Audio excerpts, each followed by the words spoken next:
ચલો મિત્રો, આજે આપણે પ્રમાણ સૂચક સૂત્ર અને આણ્વીય સૂત્ર વિશે જોઈશું. જોઈએ અહીંયા કઈ રીતે આની રીત શોધવાની છે. એક કાર્બનિક પદાર્થ છે, તો સૌથી પહેલા તમને ડેટા આપી દીધો હશે, તો ડેટામાં સૌથી પહેલા લખવાનું તત્વોની સંજ્ઞા. અહીંયા કેટલા તત્વો છે? કાર્બન, હાઇડ્રોજન અને ઓક્સિજન. અહીંયા લખવાનું કાર્બન, હાઇડ્રોજન અને ઓક્સિજન. ત્યારબાદ તત્વોના પરમાણુય દળ. બધાને ખબર છે કાર્બનનું પરમાણુ દળ કેટલું છે? 12. હાઇડ્રોજનનું કેટલું છે? 1. ઓક્સિજનનું કેટલું છે? 60. ત્યારબાદ તત્વોના ટકા તમને આપી દીધેલા છે. કાર્બનના ટકા કેટલા છે? 54.55. ત્યારબાદ હાઇડ્રોજનના છે 9.06 અને ઓક્સિજનના છે 36.39. હવે આ ટકા છે એને મિત્રો પરમાણુય દળ વડે ભાગીએ. ટકા ભાગ્યા પરમાણુય દળ, તો 54.55 ભાગ્યા 12, 9.06. હાઇડ્રોજનનું પરમાણુ દળ કેટલું છે? 1. એના વડે ભાગીએ.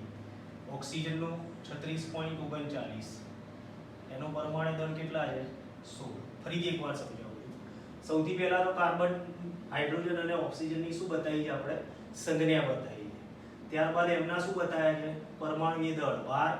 કાર્બનનું પરમાણુ દળ 12 ગ્રામ છે, હાઇડ્રોજનનું 1 છે, ઓક્સિજનનું કેટલું છે? 16.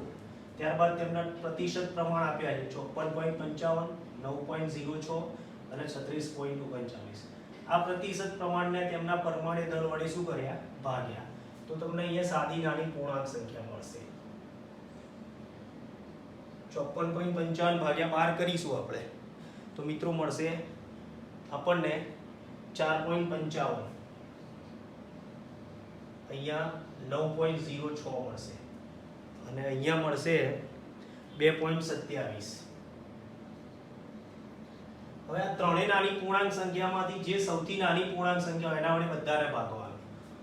તો 4.55 ભાગ્યા 2.27, 9.06 ભાગ્યા 2.27, 2.27 ભાગ્યા 2.27, આ આવશે 1. ત્યારબાદ પેલું આવશે 3.99 અને આ જે આવશે એ 2 આવશે. પૂર્ણાંક સંખ્યાનો ગુણોત્તર. ફરીથી એકવાર સમજો. પ્રતિશત પ્રમાણને તત્વોના પરમાણુય દળ વડે ભાગીએ તો નાની પૂર્ણાંક સંખ્યા મળશે.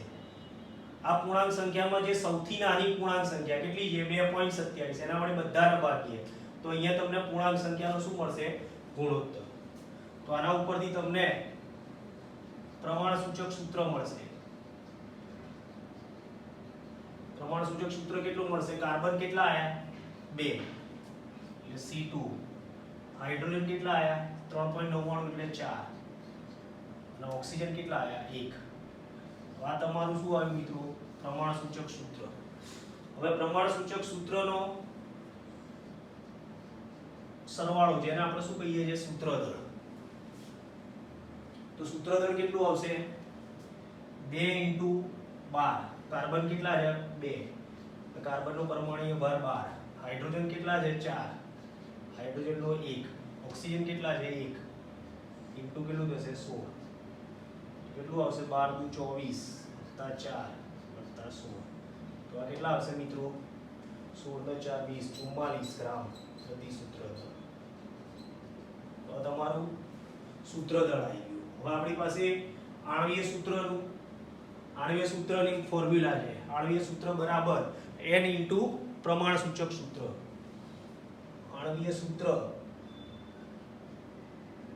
બરાબર n × પ્રમાણ સૂચક સૂત્ર. તો n કઈ રીતે આવશે? તો અહીંયા આપણે સૌથી પહેલા n જોઈ લઈએ. તો n બરાબર આણ્વીય દળ તમને આપી દીધેલું છે અને સૂત્ર દળ તમે શોધ્યું. તો અહીંયા n બરાબર આણ્વીય દળ ભાગ્યા સૂત્ર દળ. ચલો આણ્વીય દળ કેટલું છે જે તમને આપી દીધેલું છે 88. સૂત્ર દળ કેટલું શોધ્યું આપણે? 12 દુ 24 ને 4 28 અને 16 44. n તમારો કેટલો આવ્યો? 2. અહીંયા મૂકો 2 ઇન્ટુ પ્રમાણ સૂચક સૂત્ર કેટલું છે? પ્રમાણ સૂચક સૂત્ર આવ્યું C2H4O.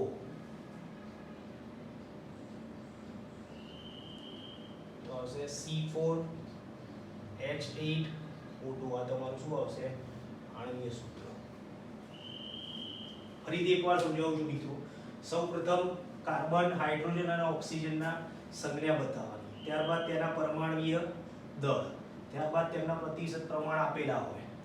આ પ્રતિશત પ્રમાણને મિત્રો એમના પરમાણ્વીય દળ વડે શું કરવાનું? ભાગવાનું. ભાગવાથી જે સંખ્યા મળશે એમાં સૌથી નાની પૂર્ણાંક સંખ્યા હોય એના વડે બધાને ભાગી નાખો એટલે તમને આવો ગુણોત્તર મળશે. આ તમારું શું આવી ગયું? પ્રમાણ સૂચક સૂત્ર. કાર્બન કેટલા છે? 2. હાઇડ્રોજન કેટલા છે? 4. અને ઓક્સિજન કેટલા છે? 1. હવે આનો સરવાળો કરો એટલે શું મળી જાય મિત્રો? સૂત્ર દળ મળી જાય. આનો સરવાળો કરશો એટલે શું મળશે? સૂત્ર દળ મળી જશે. હવે ફોર્મ્યુલા છે n બરાબર આણ્વીય દળ ભાગ્યા સૂત્ર દળ. આણ્વીય દળ કેટલું છે? 88. સૂત્ર દળ શોધ્યું તમે 44. તો કેટલો આવશે? 2. આ જે n આવ્યો, n વડે પ્રમાણ સૂચક સૂત્રને ગુણશો તો એટલે શું આવશે મિત્રો? અણુ સૂત્ર આવશે. ચલો સ્ક્રીનશોટ લઈ લો.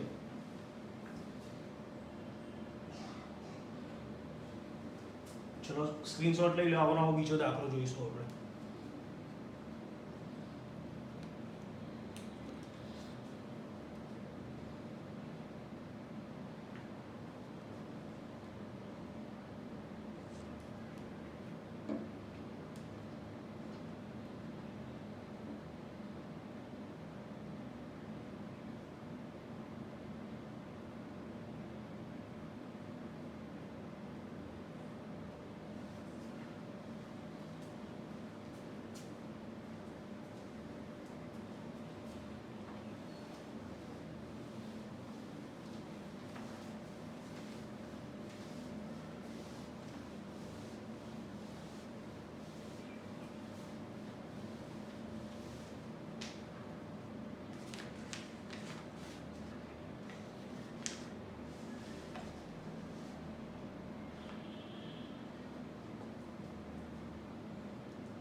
ચલો ફરીથી.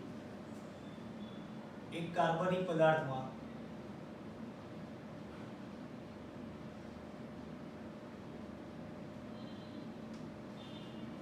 કાર્બન, હાઇડ્રોજન, નાઇટ્રોજન અને ઓક્સિજનનું ટકાવાર પ્રમાણ અનુક્રમે 62.07%, 10.34%, 14% અને 13.59% તો સંયોજનનું પ્રમાણ સૂચક સૂત્ર ખાલી જગ્યા આણ્વીય દળ 114 ગ્રામ પ્રતિ મોલ છે. તો અણુ સૂત્ર બરાબર ખાલી જગ્યા.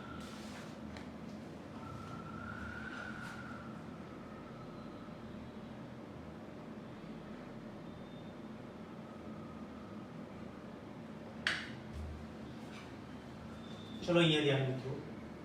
સૌથી પહેલા કાર્બનિક પદાર્થમાં તત્વોની શું બતાવીશું? સંજ્ઞા. તત્વો કયા? Carbon, hydrogen, nitrogen, oxygen. ચલો હવે એમના પરમાણુય દળ મેં તમને શીખવાડ્યું પ્રમાણે કાર્બનનું પરમાણુ દળ કેટલું છે? 12.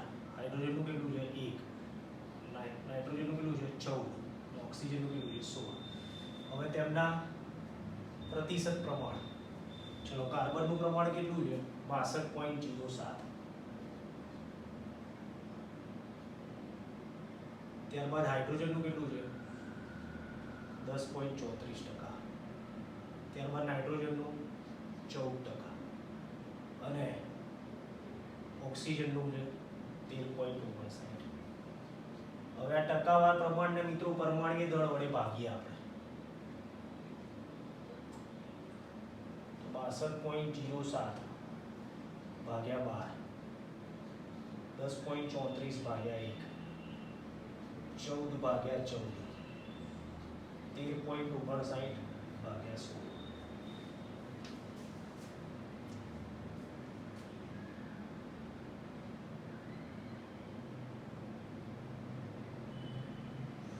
સૌથી પહેલા 62.07 ભાગ્યા 12 તો 5.17 આવશે.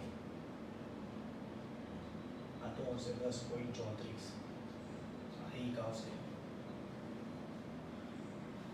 13.59 ભાગ્યા 16.84.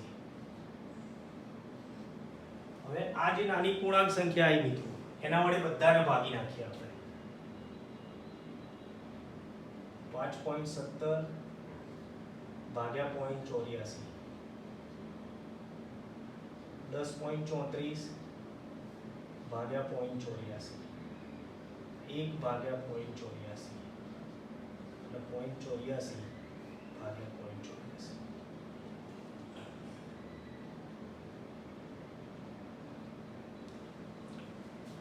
ચલો 5.17 ભાગ્યા 0.84, 6.15, 10.34 ભાગ્યા 0.84, 12.30, 1 ભાગ્યા 0.84, 1.19 અને આના આવશે 1. તો આના ઉપરથી મિત્રો તમારું પ્રમાણ સૂચક સૂત્ર આવી ગયું. પ્રમાણ સૂચક સૂત્ર કેટલું થશે 6, કાર્બન કેટલા થશે 6, હાઇડ્રોજન કેટલા થશે 12, નાઇટ્રોજન કેટલા થશે 1, ઓક્સિજન કેટલો થશે 1. તો આ તમારું શું થઈ ગયું પ્રમાણ સૂચક સૂત્ર. હવે તમારે શું શોધવાનું છે, આણ્વીય દળ આપ્યું છે તો અણુ સૂત્ર શોધવાનું છે. તો અણુ સૂત્ર બરાબર n ઇન્ટુ પ્રમાણ સૂચક સૂત્ર. ચલો તો n કઈ રીતે થશે, n બરાબર આણ્વીય દળ ભાગ્યા સૂત્ર દળ. ચલો આણ્વીય દળ કેટલો છે 114. ચલો સૂત્ર દળ કેટલો થશે, કાર્બન કેટલા છે 6, કાર્બનનો પરમાણુ દળ 12, હાઇડ્રોજન કેટલા છે 12, હાઇડ્રોજનનો પરમાણુ દળ 1, નાઇટ્રોજન 14 અને ઓક્સિજન 16. કેટલા થશે 72 + 12 + 14 + 16. આ કેટલો થશે